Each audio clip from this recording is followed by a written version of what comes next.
Before you begin, remove the base enclosure, battery, speaker assembly, wireless module, and system board.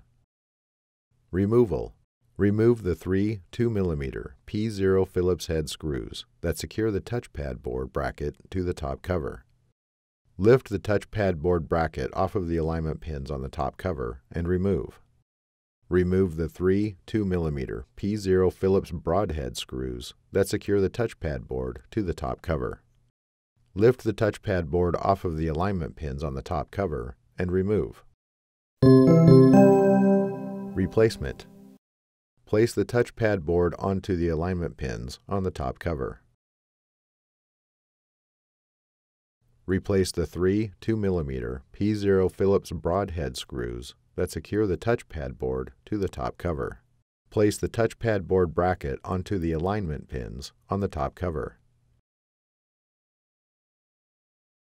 Replace the three 2mm P0 Phillips head screws that secure the touchpad board bracket to the top cover.